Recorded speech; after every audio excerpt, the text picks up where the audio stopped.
बिस्मिल्लाहिर्रहमानिर्रहीम। अस्सलाम वालेकुम नाज़रीन, फरवाज़ एनबी न्यूज़ के प्लेटफॉर्म से मैं आपका मेज़बान नवाज़ भुट्टो आपकी खिदमत में हाजिर। नाज़रीन, आज हम जिक्र करेंगे उन ऑडियोज़ और वीडियोज़ की बाज़गश्त का जो पिछले 2 रोज़ से सुनाई दे रही हैं और जिसके हवाले से गुज़िश्ता शब एक PTI के साबिका रहनुमा फैसल वावड़ा ने किया था।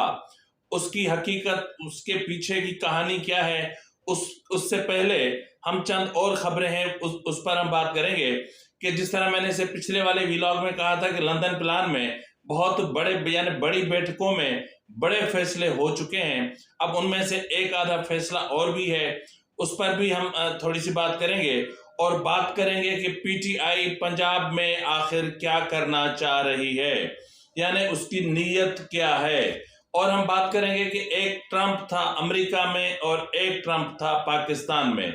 अमेरिका वाले ट्रंप ने अमेरिका के साथ क्या किया और पाकिस्तानी जो ट्रंप था उसने पाकिस्तान के साथ जो हशर किया, उस पर भी हम बात करेंगे। और हम बात करेंगे कि जो काउंसिल ऑफ कॉमन इंटरेस्ट है उसके फैसले कितने ज्यादा अहम होते हैं। लेकिन सबसे पहले हम बात करते हैं उस इशू की जो यकीनन आप सबसे पहले सुनना चाहते होंगे। तो बात करते हैं ऑडियोज और वीडियोज के हवाले से। एक काफी दिनों से ये सिलसिला थमा हुआ था। बीच में सिर्फ एक फवाद चौधरी का एक ऑडियो आया और एक काफली की रहनुमाओं की, लेकिन वो मुख्तसर सा था, आधे मिनट से भी कम का था। लेकिन यकीनन आपको पता है कि ये एक सिलसिला पिछले कुछ दिनों से चल रहा है और अब पता चल रहा है कि ये और भी चलेगा। यानी ये धमकी, ये तड़ी, ये उस वक्त दी गई है जब नवाज शरीफ की तरफ से न सिर्फ वापसी का ऐलान किया गया है बल्कि ये कहा गया है कि अब हिसाब होगा। यानी जिसने जो किया, जिसने जो बोया, अब वो काटेगा। तो इसमें कोई गलत बात तो नहीं है।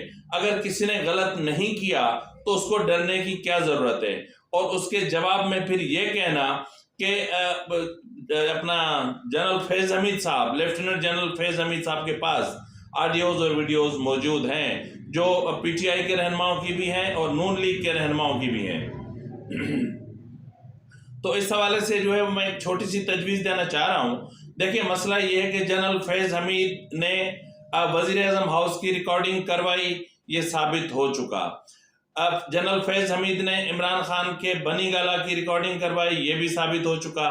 जनरल फैज हमीद ने दीगर रहनुमाओं की रिकॉर्डिंग करवाई, ये भी तय हो चुका। जनरल फैज हमीद ने वज़ीर आज़म हाउस की रिकॉर्डिंग करवाई, ये भी तय साबित हो चुका। और जनरल फैज हमीद ने मुख्तलिफ फार्म हाउसेस पे होने वाली प्राइवेट पार्टीज की रिकॉर्डिंग्स करवाई, ये भी साबित हो चुका। साबित हुआ मेजर अरसलान की गिरफ्तारी से, जो वहां पर अपना वज़ीर आज़म हाउस में तैनात थे, स्टाफ ऑफिसर थे। और उसके अलावा ये साबित हुई बात जो पिंकी पीरनी के भी जो पीर थे, यानी साईं बाबा, या फिर यूं कहें कि मेजर जो है वो मेजर रहमत की गिरफ्तारी, यानी इन गिरफ्तारियों के बाद और वहां से जो चीजें यकीनन इनको ले जाके वहाँ जो है आलिशान किस्म के बेडरूम में जाके इनको रेस्ट तो नहीं करवाई गई होगी ना। यकीनन इनसे इन्वेस्टिगेशन किया गया होगा, यकीनन इनको इंट्रोगेट किया होगा, यकीनन इनसे पूछगछ की गई होगी, यकीनन बाल की खाल उतारी गई होगी, यकीनन तह तक पहुंचने की कोशिश की गई होगी। यानी ये जो इंट्रोगेशन के जो लवाजमात होते हैं यकीनन वो पूरे किए होंगे और इस इंट्रोगेशन के दौरान यकीनन बहुत बड़े इंकशाफात सामने आए होंगे। तो फिर इस वक्त तक जो प्रोग्रेस है, होना तो ये चाहिए था कि इस चीज को यकीनन ये लेफ्टिनेंट चीफ ऑफ आर्मी साहब जनरल आसिम मुनीर साहब की ये पॉलिसी है कि जो चीजें अवाम तक पहुंचाने की हैं उनको अवाम तक पहुंचाया जाए और जो चीजें अवाम तक पहुंचाने की नहीं है वो नहीं पहुंचाई जाएंगी। तो इस हवाले से ये हम अखबार वाले और media, print media, electronic media, social media मुसलसल इस चीज को ऑब्जर्व कर रहा है कि ISPR मुसलसल खामोश है, एक सन्नाटा छाया हुआ है। पहले जिस तरह दिन में 2-3 किस्म के जो स्टेटमेंट्स आ जाया करते थे मुख्तलिफ हवालों से, अब वो आना बंद हो चुके हैं। यानी ISPR की तरफ से वो जो चीजें हो रही थी वो रुक चुकी हैं। तो मसला ये है कि अब इतने बड़े तनाज़ात जो खड़े हो गए हैं, इन तनाज़ात पर जो इनका इंटरनल अकाउंटेबिलिटी सिस्टम है वहां पर क्या हो रहा है, या इनका जो अपना इंटरनल इंट्रोगेशन सिस्टम है, या इनके जो अपने इदारे हैं जो इंट्रोगेट करते हैं ऐसे जो मामला जन्म लेते हैं, तो आखिर उनको क्या करें। और ये वो चीज़ें हैं जो सिर्फ एक इदारे से मुंसलिक नहीं है, एक इदारे के अफसरान की बददियानती और बदनीयती पर मुबनी है। यानी जिस शख्स ने एक कंस्पिरेसी क्रिएट की और उसने रिकॉर्डिंग्स की, वो फिर पहुंचाई बाबा रहमत पर, और बाबा रहमत ने पहुंचाई जो है वो फरागोगी तक, फरागोगी ने पिंकी पीरनी तक, और फिर पिंकी पीरनी रहमत बाबा के हाथ पे बैयत हुई। तो बहरहाल ये सारी चीजें आप मतलब माफ कीजिएगा, मतलब ये किसी फर्द वाहिद का मामला तो नहीं है, ना ही ये किसी एक इदारे का मामला है। ये मामला वजीर आजम हाउस और एक जो है वो यूं समझ लें कि ISI का है। ISI हमारे अहम तरीन इदारे का एक अहम तरीन हिस्सा है। अब ये यहाँ पे वजीर आजम हाउस और ISI हो गई, यहाँ पर साबिक वज़राए आजम और ISI हो गई, यहाँ पर पॉलिटिशियंस और ISI हो गई। तो मसला ये है कि ये चीज गड़बड़ हो गई है। अब इस चीज को कैसे सेपरेट करना है, या इसको किस तरह हम जो है वो मतलब हम बताएं कि आखिर अंदर चल क्या रहा है। होना तो ये चाहिए था कि इस वक्त तक जितने भी मामला सामने आ चुके हैं लेफ्टिनेंट जनरल फैज हमीद के हवाले से, उसकी बुनियाद पर मुमकिन है कि फैज हमीद साहब को शामिल तफ्तीश किया गया हो, लेकिन इतना ये हम भी जानते हैं कि पाक फौज वो इदारा है जो अपने हाजिर सर्विस और रिटायर्ड अफसरान का दिफा करना जानता है।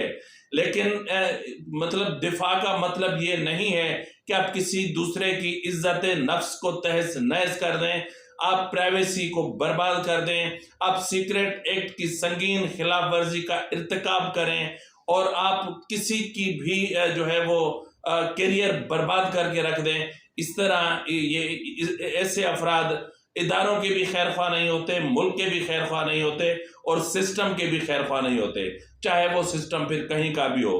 तो बहरहाल इस हवाले से फैसल बावड़ा से रब्ता करने की कोशिश की, ताहम वो कुछ मसरूफ थे, उनसे बात नहीं हो सकी। ताहम सुना ये जा रहा है कि जो मतलब जो नून लीग की जो वीडियोज़ हैं, जिस हवाले से कहा सुना जा रहा है, वो वीडियोज़ हैं कुछ उस कैटेगरी के लीडर्स की जो सेकंड या थर्ड लेवल पे आती है, जो मेन जो क्यादत है उसके हवाले से ऐसा कुछ भी इस वक्त तक सामने नहीं आया। इसके अलावा अगर वीडियोस कुछ हो सकती हैं तो शायद कुछ एक आधी वीडियो वो हो जो मरियम नवाज साहिबा की जेल में रिकॉर्ड की गई हो, या इस तरह की कोई चीजें क्रिएट की गई हो या घड़ी गई हो। तो बहरहाल PTI का तो भंडार है वो भरा हुआ है। वो अब सिर्फ मामला फैज हमीद तक भी नहीं रहा, अब वो मामला सिर्फ जनरल बाजवा तक भी नहीं रहा, अब वो मामला सहाफियों तक पहुंच चुका है, और सहाफियों ने उन वीडियोस को सीने से लगा रखा है, और हर कोई अपनी कीमत वसूलना चाहता है। यकीनन जितने में खरीदी होगी उसको प्रॉफिट के साथ बेचने के लिए ही खरीदी होगी। तो कुछ ने इन वीडियोस को धंधा बना लिया है, कुछ ने इन वीडियोस को कारोबार बना लिया है, और कुछ ने इसको अपना मुस्तकबिल बना लिया है कि हम किसी की खुशनुदी हासिल करके हम कोई बड़ा ओहदा हासिल कर सकते हैं। तो ये इन वीडियोस का मामला कोई माइनर सा मामला नहीं है, ये संगीन तरीन मामला है। जो शख्स यहां तक पहुंच सकता है, तो आप मुझे बताएं कि क्या जनरल बाजवा का ऑफिस, जनरल बाजवा की पर्सनल लाइफ, जनरल बाजवा की पर्सनल एक्टिविटीज महफूज रही होंगी? नहीं महफूज रही होंगी, यकीनन नहीं रही होंगी। तो बहरहाल इस वक्त जरूरत इस चीज की है कि इस चीज का संजीदगी से जायजा लिया जाए। इस चीज को जितने शवाहिद इस वक्त तक सामने आ चुके हैं उन शवाहिद की रोशनी में कार्रवाई की जानी चाहिए, और इस मामले को छुपाना दबाना नहीं चाहिए। इस प्रोजेक्ट इमरान और प्रोजेक्ट इमरान के अलावा जो भी अफराद इसे जुड़े हुए हैं उनको मंजर आम पे आना चाहिए, उनको बेनकाब होना चाहिए। अब ये छुपने छुपाने दबने दबाने का काम नहीं है, सीधी बात है। तो बहरहाल अब देखना ये है कि अब एक इदारा अपनी इज्जत, अपने वकार, अपने साख को बचाने के लिए किस तरह के इकदाम करता है और उससे अवाम को किस हद तक बाखबर रखा जाता है, ये इंतहाई अहम और तमाम ज़रूरी है। तो नाज़रीन, इससे पहले कि मैं जो है वो लंदन की तरफ जाऊं, तो पहले मैं ये आपको बताऊंगा कि साइफर के हवाले से चैम्बर तक की अपना जो है वो समात शुरू हो चुकी है और उसकी अब समात होगी 24 जनवरी को। और इसके अलावा आपको पता है कि ख्वाजा आसिफ के खिलाफ इमरान खान ने जो घर जाने का केस किया था, अब वो केस उल्टा ही इमरान खान के गले में पड़ गया है। लेकिन इससे हटकर मैं बात करूंगा कि एक ट्रंप था अमेरिका में, जो अमेरिका की मईशत ऐसी डबोकर गया कि इस वक्त अमेरिका खुद डिफॉल्ट के दाने पर पहुंच चुका है। और बिल्कुल इसी तरह जिस तरह एक ट्रंप जो पाकिस्तान में था, यानी उस ट्रंप का डुप्लीकेट या फिर भाई कहें या फिर बहुत अच्छा प्यारा दोस्त कहें और जिनके साथ बहुत करीबी ताल्लुकात थे इमरान खान के, तो उसने भी उस ट्रंप के नक्शे कदम पे चलते हुए जिस तरह 25 अरब डॉलर का कर्ज पाकिस्तान पे तकरीबन 3 साल 7 माह और 21 दिनों में छोड़ा, वो पाकिस्तान की तारीख में कभी उसको फरामोश नहीं किया जा सकता। तो कहने की बात यह है कि इस वक्त यकीनन जापान भी अब जो है वो सबसे ज्यादा कर्ज लेने वालों में शामिल है और अमेरिका तो एंड तक पहुंच चुका है। नाज़रीन, हासिल होने वाले आदाद शुमार के मुताबिक जो 1960 में अमेरिका में कानून साजी हुई थी, उसके मुताबिक जो हद मुकर्रर हुई थी वो 31.4 खरब डॉलर थी। यानी अमेरिका अपनी मईशत को चलाने के लिए अगर जरूरत पड़े तो 31.4 खरब डॉलर कर्ज ले सकता था और अमेरिका इस वक्त तक 31.1 खरब डॉलर कर्ज ले चुका है। यानी अब वो बिल्कुल डिफॉल्ट के दहाने पर है और उसके आगे बाकी 3 पॉइंट क्रॉस करना ये तो इतना ज्यादा मसला नहीं होगा।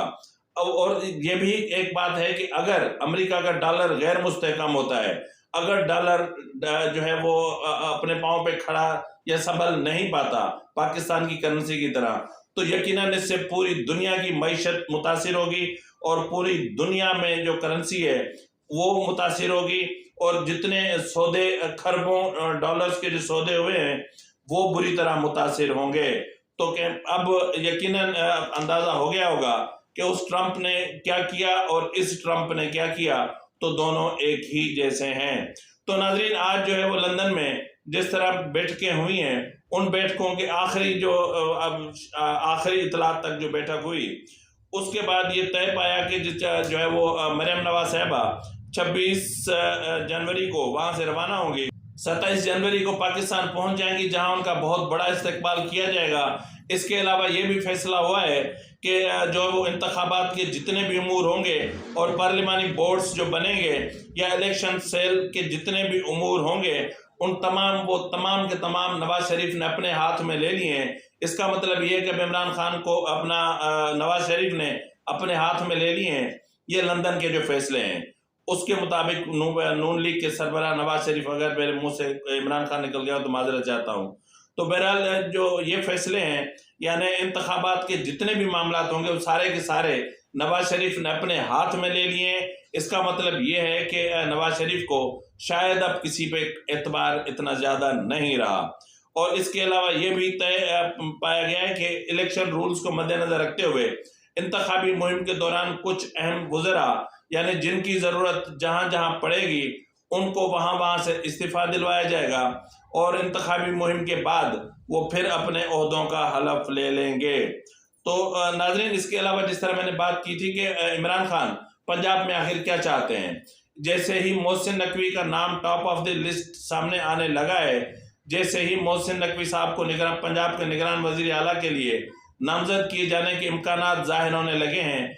एक तो इमरान खान को पहले ही लंदन प्लान के ने इमरान खान को मतलब उसकी नींदें हराम करके रखी हैं और जिस तरह जमान पार्क में एक सोग और एक मातम का सा एक समा है, तो इसी तरह से जो है वो अब जो मामला है वो ये है कि मोहसिन नकवी साहब के निगरान वजीर आला की तैनाती को देखते हुए, यानी उसका इम्कान को मद्देनजर रखते हुए जो है वो अपना पीटीआई की सफ़ों में एक खलबली सी मच गई है और पीटीआई की सफ़ों में इस चीज़ को कंसिडर किया जा रहा है कि अगर मोहसिन नकवी साहब को अपना वजारत आला दी जाती है, पंजाब की निगरान वजारत आला, तो या तो फिर पीटीआई जो होगी वो पंजाब से इंतखाबात का बायकाट कर लेगी। अगर तो बायकाट नहीं करती और इंतखाबात में हिस्सा लेती है तो दूसरी सूरत में वो उन नताइज को तस्लीम नहीं करेगी। तो नाज़रीन, अव्वल तो इंतखाबात का होना बहुत बड़ा मसला है कि जिस तरह मैंने कहा कि काउंसिल ऑफ कॉमन इंटरेस्ट में ये इमरान खान खुद तय करके गया था कि अब आइंदा जो भी इंतखाबात होंगे वो नई मरदमशुमारी पे होंगे। और अब देखना ये है कि काउंसिल ऑफ कॉमन इंटरेस्ट के फैसले को मद्देनजर रखते हुए क्या इलेक्शन कमीशन ये फैसला करता है या इलेक्शन कमीशन आइन को मद्देनजर रखते हुए कोई फैसला करता है। ये इंतहाई अहम मामला है। और क्योंकि जाहिर है कि काउंसिल ऑफ कॉमन इंटरेस्ट में जो चीज़ें आती हैं उसके बाद और जो आइन में है, अब देखना ये कि अगर तो इलेक्शन कमीशन आइन से मुतसादिम होता है तो फिर तो सिचुएशन खराब हो सकती है। और अगर इलेक्शन कमीशन आइन के मुताबिक चलता है तो फिर हमारे मुल्क की मुआशी हालात इलेक्शन कमीशन को इलेक्शन करने देते हैं या नहीं, ये फैसला वक्त करेगा। तो इसी के साथ ही अपने मेज़बान नवाज भुट्टो को इजाज़त दीजिए। अल्लाह हाफिज़।